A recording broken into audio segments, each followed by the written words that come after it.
Oke, jadi kalau misalnya Mavericks perhatikan, kita memang dalam beberapa minggu terakhir ini sepertinya tidak ada berita sedikit banget lah ya, kalau saya boleh bilang berita yang tergolong positif ya. Jadi dari MSCI terus juga masih berlanjut dan gak berapa lama kemudian ada lagi dari Moody's yang menurunkan outlook dari sisi Indonesia dan Moody's nggak cuma nurunin outlooknya Indonesia tapi outlook perusahaan-perusahaan yang memang sebelumnya di rating outlooknya pun berubah ya dari stable menjadi negatif juga. Jadi kalau misalnya my friends perhatikan secara sentimen ini sebenarnya negatif banget ya. Tapi kalau my friends nonton di episode kita yang hari Jumat kemarin, ketika berita mengenai Moody's ini rilis, kita informasikan bahwa ekspektasinya penurunan yang akan terjadi nantinya atau guncangan yang akan terjadinya di pasar seharusnya tidak sebesar ketika MSCI itu memberikan pengumuman mengenai interim freeze.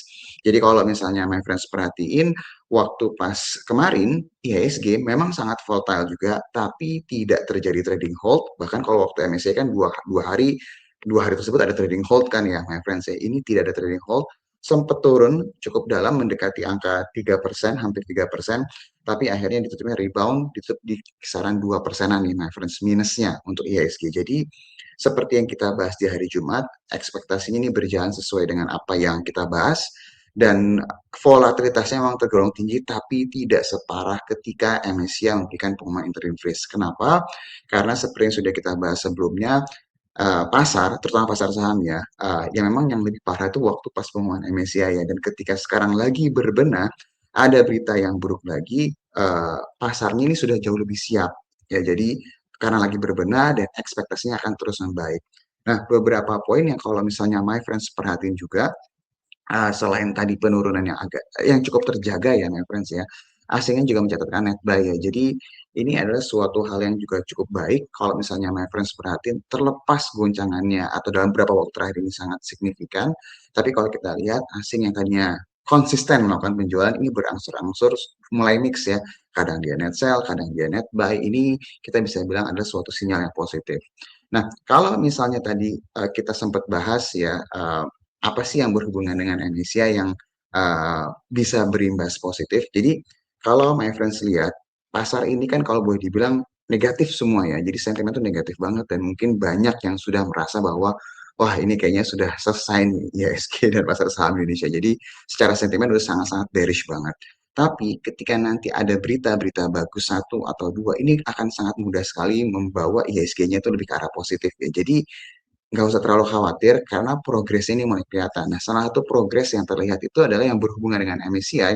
Jadi kalau misalnya my friends melihat dari permintaan dari MSCI ya, di mana kita diminta secara tanda kutip untuk lebih transparan, salah satunya janji yang diberikan dari pihak regulator ke pihak MSCI adalah akan membuka ultimate beneficial owner ya, my friends ya. Jadi kalau misalnya my friends lihat mengenai hal ini sudah mulai berjalan.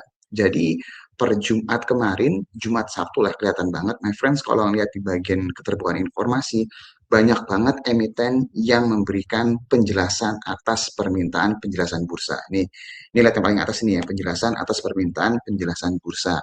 Jadi nanti my friends lihat aja di website IDX ya, di bagian perusahaan tercatat, di bagian keterbukaan informasi, my friends akan ketemu banyak banget pembahasan mengenai penjelasan atas permintaan penjelasan bursa. Jadi di sini banyak banget emiten yang memberikan penjelasan siapa yang menjadi ultimate beneficial owner-nya dia.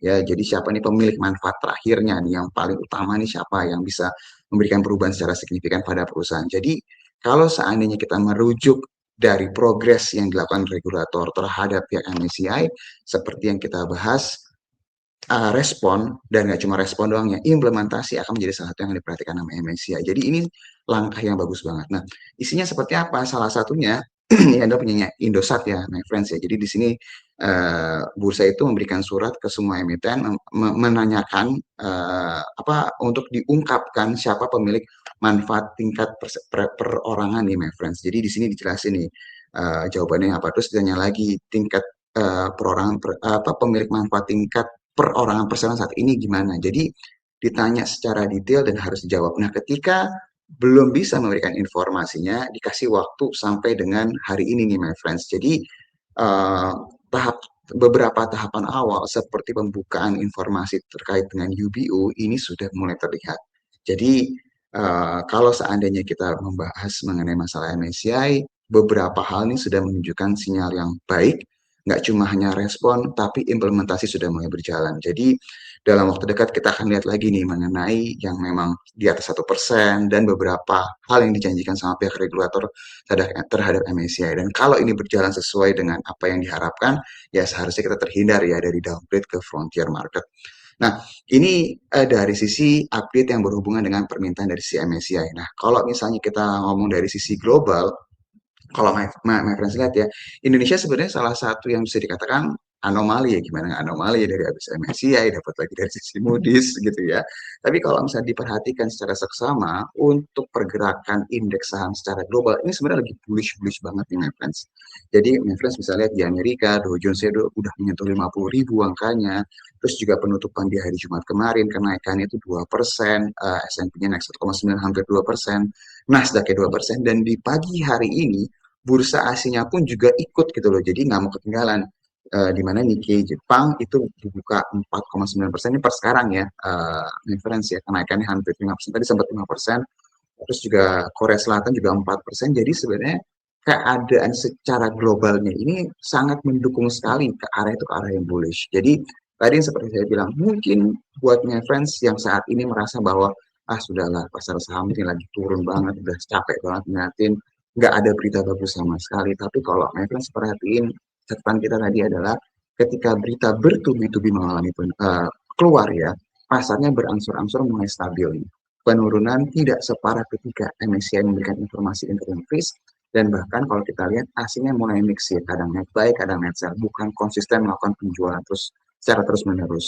Terus juga dengan adanya global yang mendukung keadaannya, jadi cuacanya yang mendukung, jadi nanti ketika ada berita bagus, segelintir berita bagus aja, itu harusnya bisa memberikan impact yang positif banget nih buat IHSG. Jadi nggak perlu terlalu khawatir kalau misalnya kita lihat sejauh ini semuanya masih on track dan membaik, dan harapannya bisa segera rebound lebih cepat ya referensi untuk IHSG.